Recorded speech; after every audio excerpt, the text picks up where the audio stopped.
You're listening to the Art Cityscape.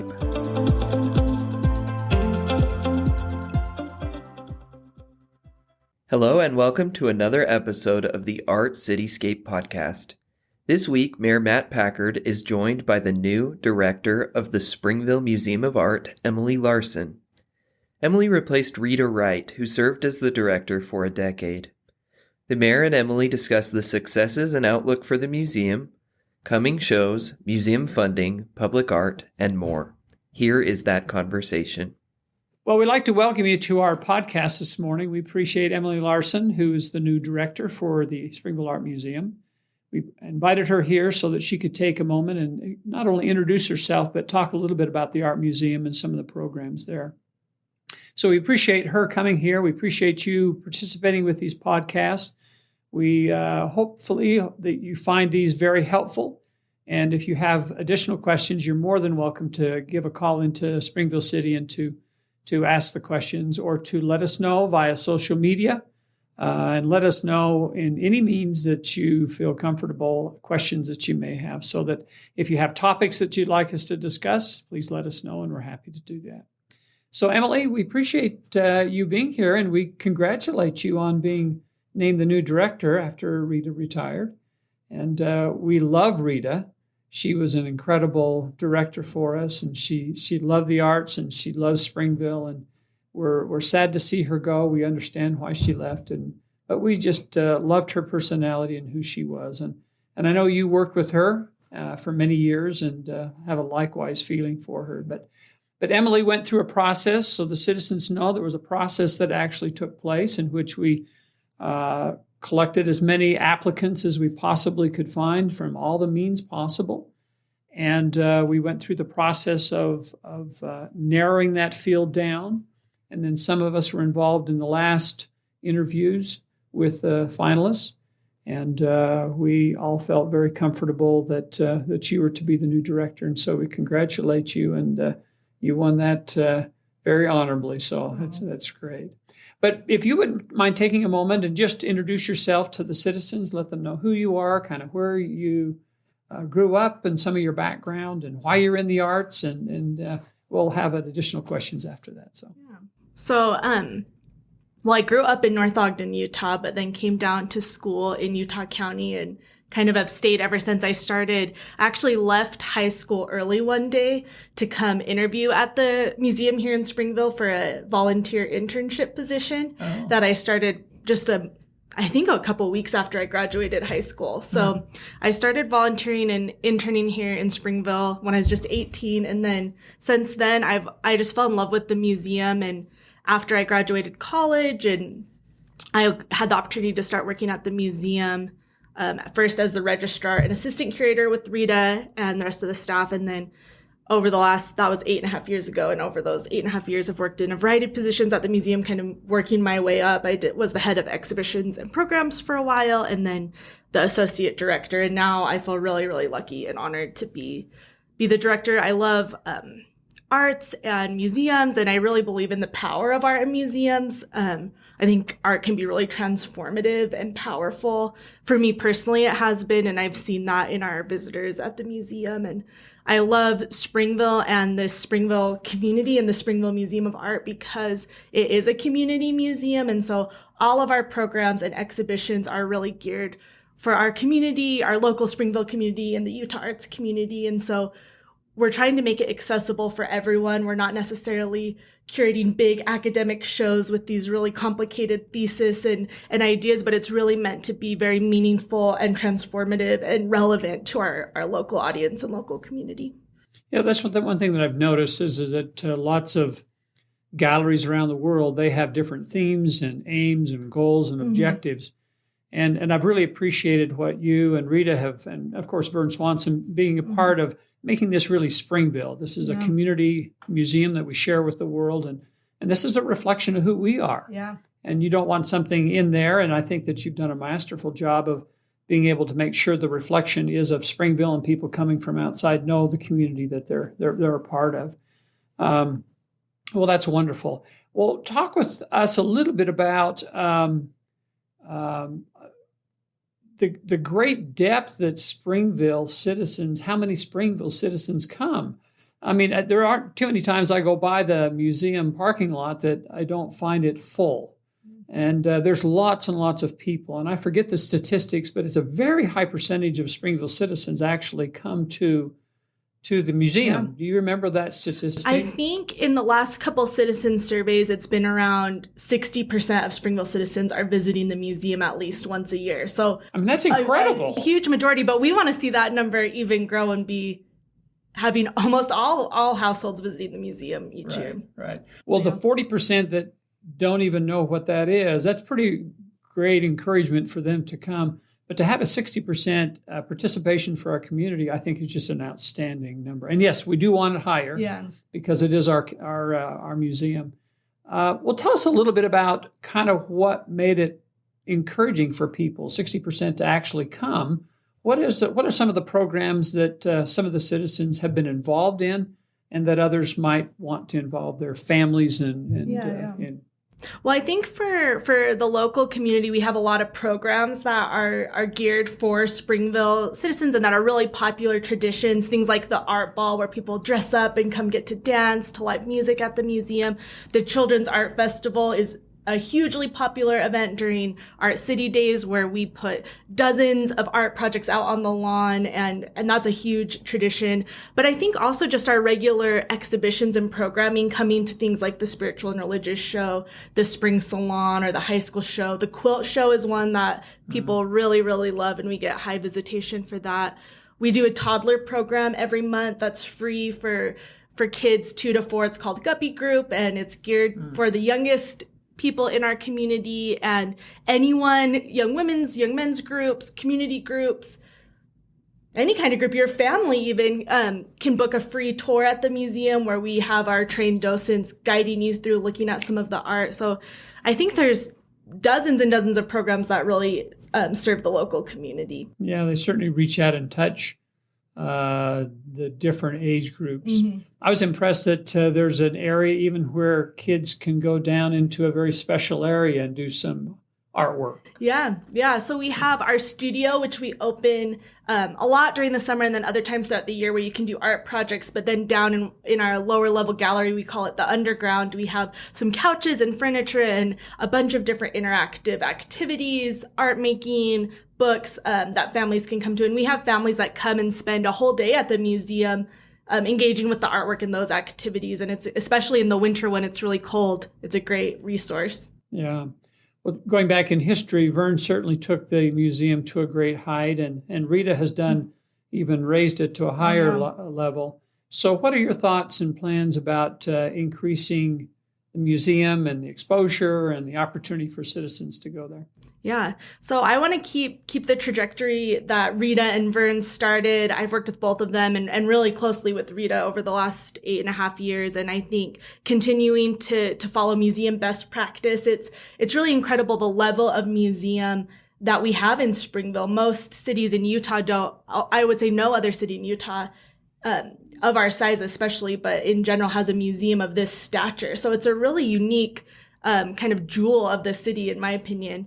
And I want to keep us on that trajectory of best practice with museum standards. But one thing that Rita had started and our staff has talked about, and we're going to really be pursuing more, is that museums can really be centers of wellness and of mental health and places where you can really find healing. And when our building was dedicated in 1937 by David O. McKay, he dedicated it as a sanctuary of beauty and temple of contemplation. And that idea of sanctuary and providing sanctuary for the community is really important to us. How can we develop exhibitions and programs that everyone in Springville feels comfortable coming to and that they feel like the museum is really a place of sanctuary or respite for them? And so we're going to be developing some more programs that maybe work with art therapists or other mental health practitioners so that we really provide that through the museum. And then to kind of bring more people in. I think there's a lot we can do to market the museum to more regional tourists. There's tons of people driving through on I-15 each day. And how do we get all the arts lovers to stop and see all the great shows and things at the museum? And outside of the museum, we're working really hard to develop a public arts master plan and work with the other city departments to make Springville not just a city with an art museum, but truly art city, so that the museum's influence in art is really citywide and not just in the walls of the museum. That's an interesting concept, and maybe you can just elaborate a little bit more on that, about some of your thoughts and feelings about being able to make the art or sculptures more visible around the community. Have anything that you'd like to add to that? Yeah, I think so. The funding for some of these public art programs is somewhat new, and these programs in Springville we're still developing, and so it's an exciting time where we're kind of on the ground floor and working towards it. And people like Jack and Kelly Wiltemude, Jack Urquhart and Kelly Wiltemude have done a lot of work on that, and it's been recently transferred to the museum to oversee.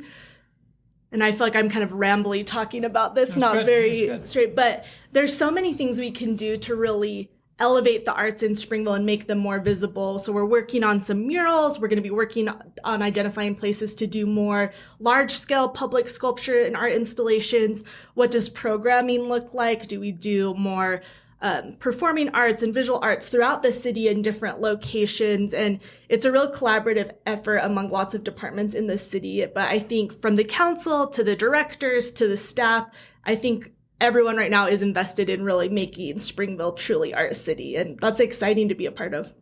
Well, Emily, this is really exciting. You know, and I've mentioned to you before, but I grew up in a house where there was lots of art on the wall because my dad was a hobby painter. And this is so exciting to be able to allow people to be able to come and enjoy the beauty which is around us. And then trying to make that a little bit more pronounced throughout the community is a big, big thing. And I just completely support that. And I know the council is very supportive of it. Well, take us a little bit, if you don't mind, into kind of what's happening over the next week, month, next 2 or 3 months, and how citizens can be involved in it and become aware of kind of things that are going on at the museum. Mm-hmm. So. Yeah, well, definitely to find out about things going on at the museum, I'd recommend following us on Instagram and Facebook and checking our website. We just last week closed the annual Spiritual and Religious Art of Utah show, which is always a really popular one. And we're in the process of transitioning to the All-State High School Art Show, which will open in a couple weeks on Saturday, February 4th. And how many schools is that? Yeah, so it's a statewide show, and it's actually funded by the State Board of Education and by a lot of private sponsors. And this year, I think there's 108 different high schools from across the state, all the way from Logan to St. George and everywhere kind of in between, that will have students represented in the show. And it's really cool.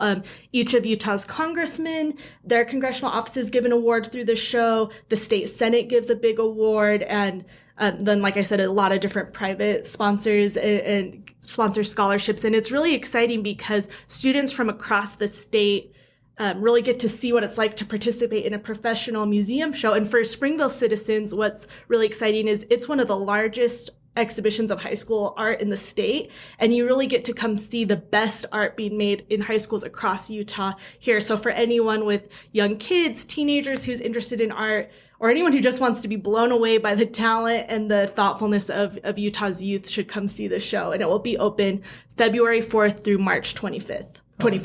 That's great. Yeah.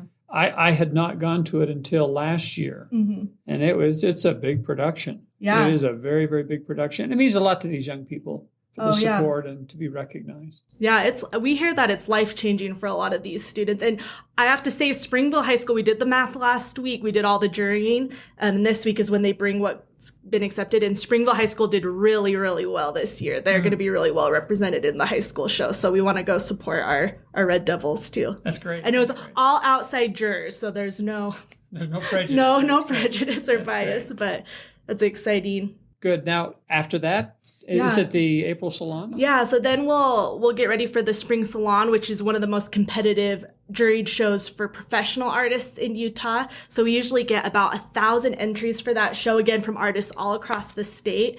And the jurors for that show have to narrow it down to about 200 to 250 works of art that we can fit. And so that's a really cool show to see all different types of art being made in Utah right now by some of the state's top artists. Well, I think it's incredible that Springville, little Springville, is the center for lots of these statewide events and whatnot. So talk with us a little bit about helping the citizens understand that the support, where it comes from, where you get financial support, and help them see kind of the wide variety of sources that you have. Yeah. We get funding from a lot of different sources, and a lot of it is from the state. So we get money from state grants. We get a huge grant to do K-12 education and outreach. And so that's supposed to be statewide too for schools all across Utah. We send educators into classrooms to give outreach, and that's all funded through the state. But it's exciting because we have our Springville educators going to schools in the most rural schools in Utah representing Springville, which is really exciting. And then we get funding through a lot of private donors, corporate, individual, and foundation donors that support different programs and exhibitions. We generate revenue through rentals, so I know a lot of people go to weddings at the museum, and that generates some revenue for us. We have a gift store. We also, I feel like I'm forgetting one. Oh, we charge fees for some programs, but they're pretty nominal. And then, of course, there is the city subsidizes a large portion of our expenses. That's great. Well, we can sense your excitement. We can sense just your involvement in it, that you're all in. And we appreciate you being able to take this new assignment, and we really look for great things. You gave a statement, and I forget what it was exactly. It was art in the city or city in the art, or tell me, do you remember that phrase? Oh, to make Springville a city, not just a city with an art museum, but truly art city. There you go. You got it. That's very good. I loved it. Now I need just to put it into memory. So thank you so much. Yeah. Well, Emily, thank you for taking time out of your busy schedule to come here and to talk a little bit. If people have questions, your connection was Instagram, Facebook, make a phone call, whatever the museum, it takes. Send an email. And we're always open to feedback, to suggestions. We love hearing from the citizens and what they want to see at the museum and in public arts. And come to the museum. If you come every season, you'll see something new because there's things always changing. And your hours and days that you're open? Yeah, so we're open Tuesdays through Saturdays, 10 a.m. till 5 p.m. And then we're open late Wednesday nights until 8 p.m. Wonderful. Well, again, thank you so much, Emily. Thank you. We appreciate it. Thanks for listening. Here are a few friendly winter reminders. Please keep sidewalks clear of snow and cars off the street to make way for our plows as it snows. If you have a fire hydrant on or near your property, clearing snow and ice around it will allow for easy access in case of a fire. Please clear your windshields and windows completely of snow and ice before operating a vehicle, and drive slowly and cautiously on snowy, wet, and icy roads. A huge thanks to Mayor Matt Packard and Museum Director Emily Larsen for joining us on the podcast. We'll be in your feed soon with another episode. Have a great day in Art City.